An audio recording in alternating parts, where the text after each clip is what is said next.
Thank you for taking the time. Really do appreciate it. It's a crazy day, busy event, a whole bunch of stuff going on.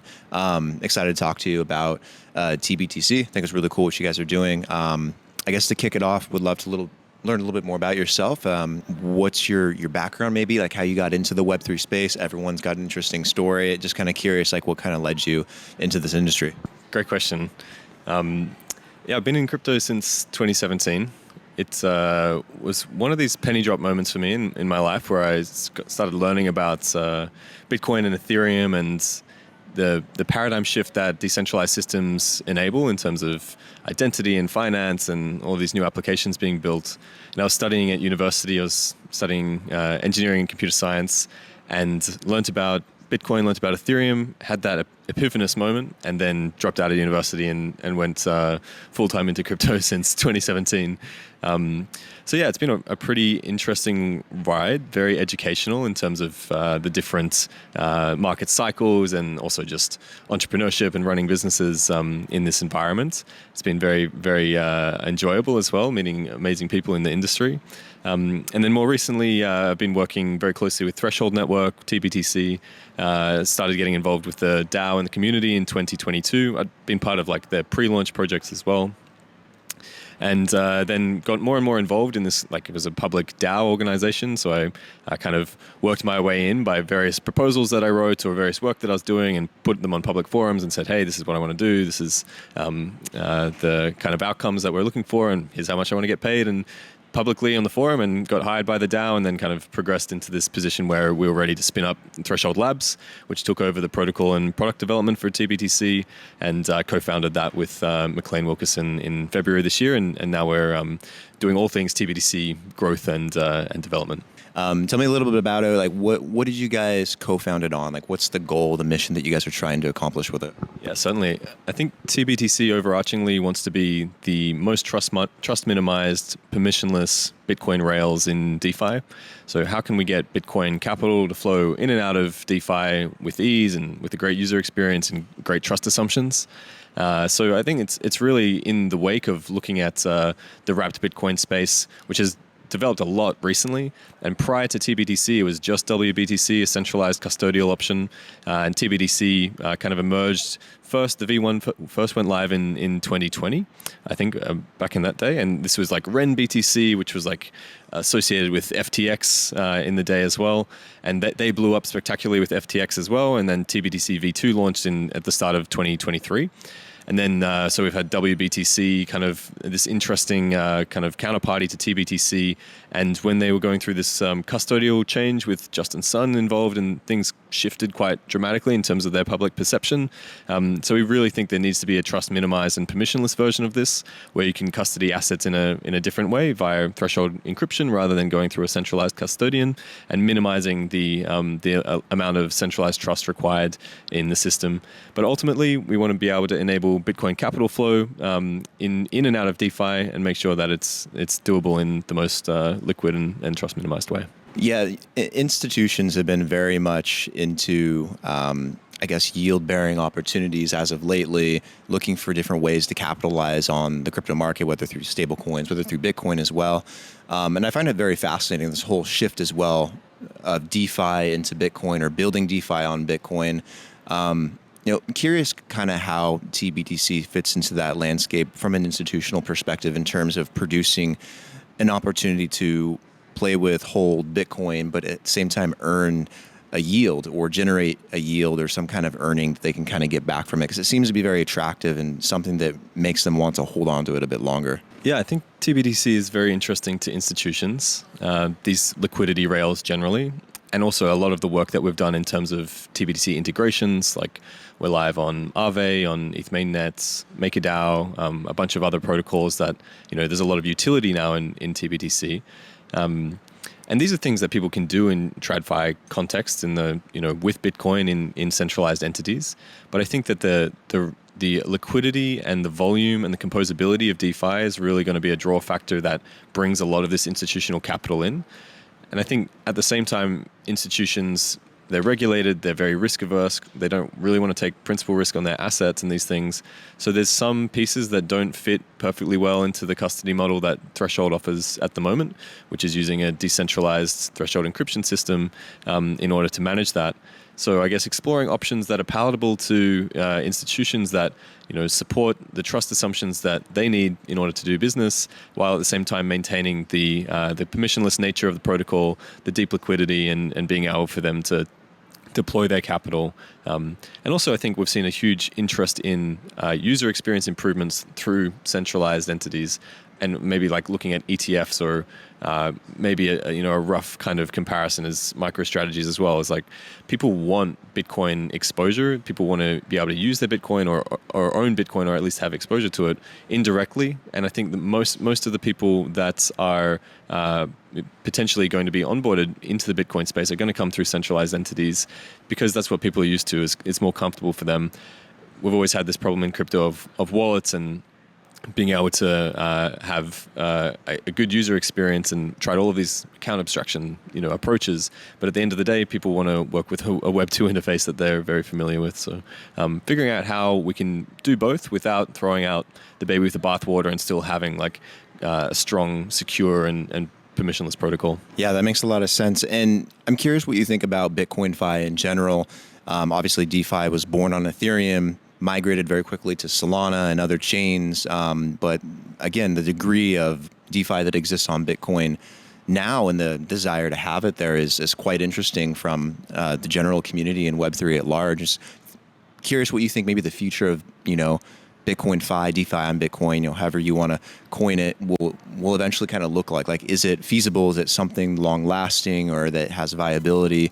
Does it have a negative impact on Bitcoin's chain? Where do you see this going in the future? I think very interesting question, because there are a few different areas of the ecosystem you could look at. And to me, like BitcoinFi, the phrasing of that is supposed to be like a Bitcoin analogy to DeFi, but BitcoinFi could also be thought of more broadly as like the Bitcoin economy at large, and that will be centralized, use cases, and decentralized.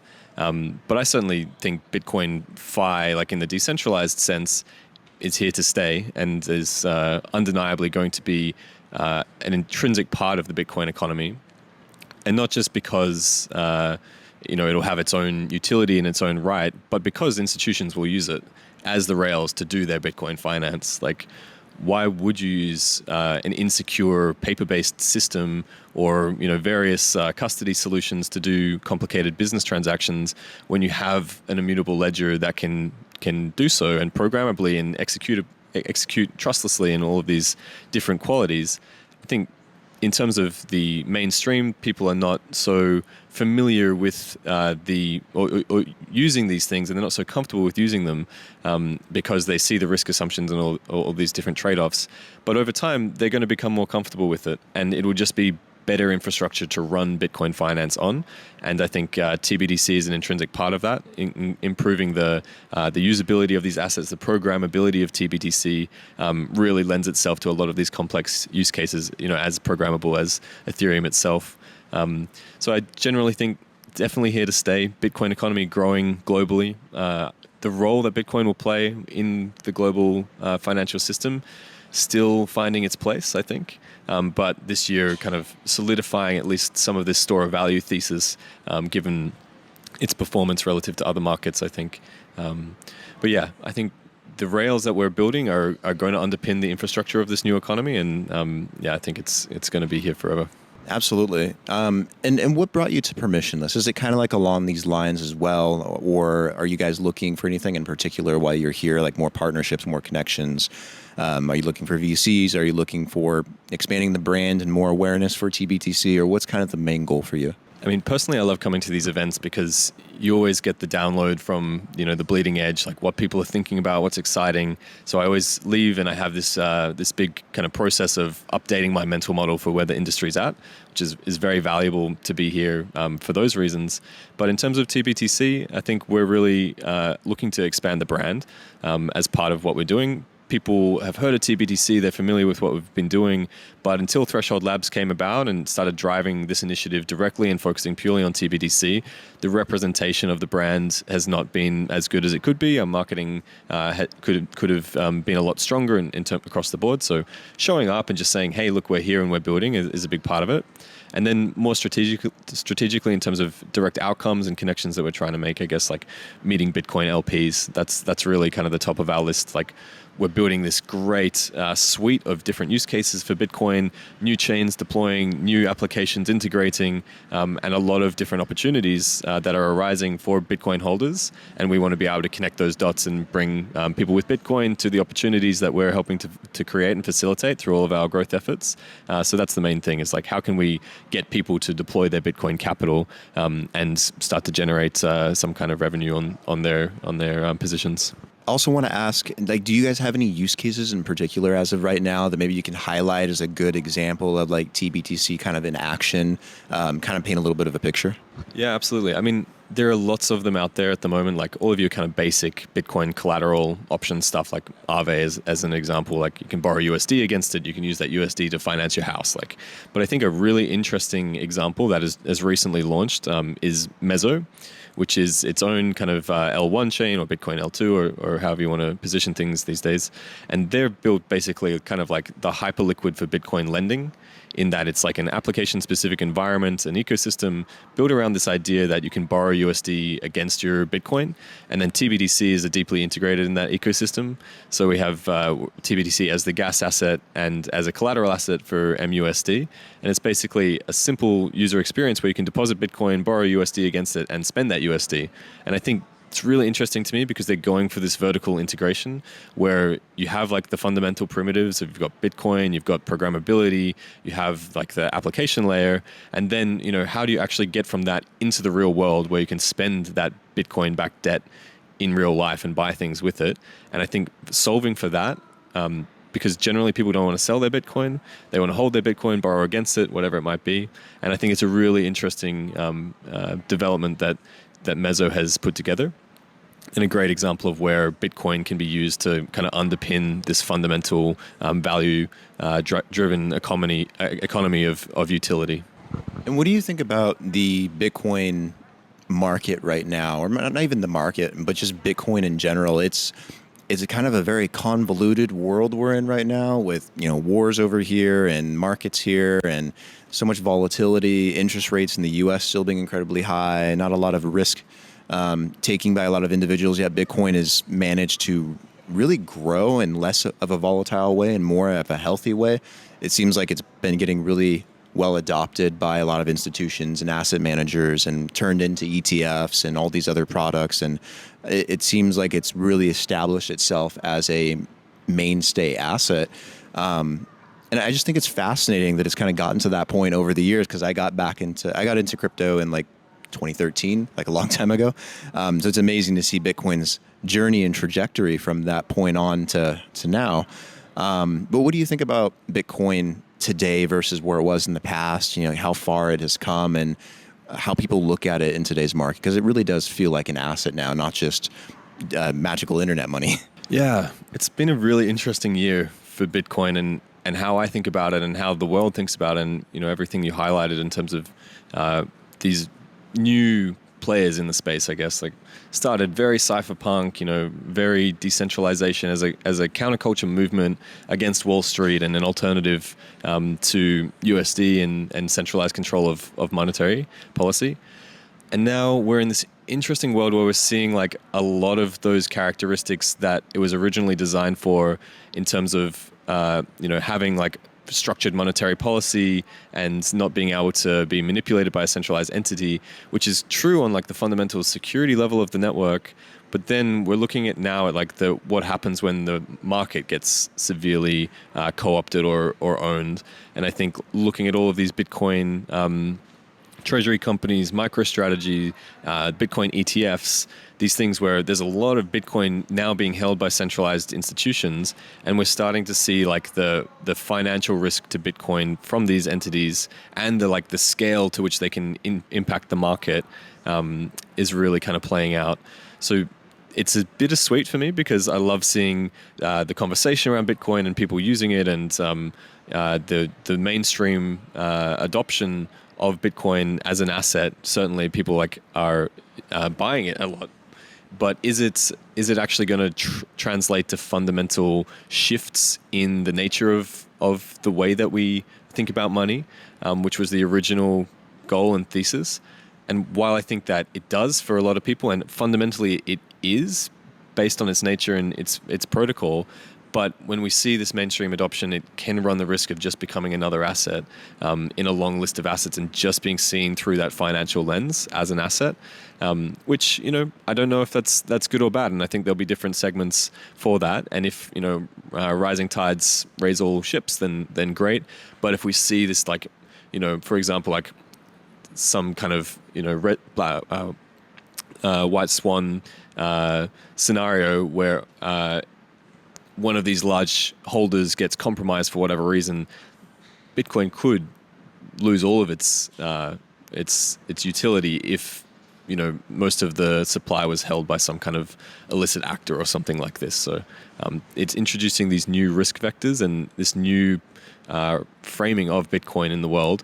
And I'm kind of coming from the cypherpunk side of things, where a little bit utopian, and where I joined in the industry, and the realization that the world is not necessarily that simple, and the existing economy is going to meet Bitcoin, and it will change it as is the nature of the system that we exist in already. So, yeah, it's just maturation, I think, of the industry of crypto, of Bitcoin, stepping into the real world and growing up a bit. So, it's been a very interesting year. It's been a very, very interesting year for sure, and still going, only halfway through it. Where can people go to learn more about tBTC? Do you guys have a socials, website, community? Where can people go to learn more? Yeah, best place to start is threshold.network. It's our website. You can find all of our socials from there, and join Discord. That's where most of the community lives. People talk about tBTC and can get help if they need with the protocol and learn more. And yet we're live on social media at tNetwork, at tNetwork on Twitter, and tBTC as well.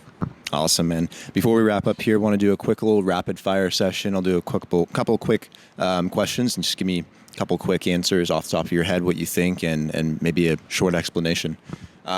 First one is, what is your favorite Web3 personality right now?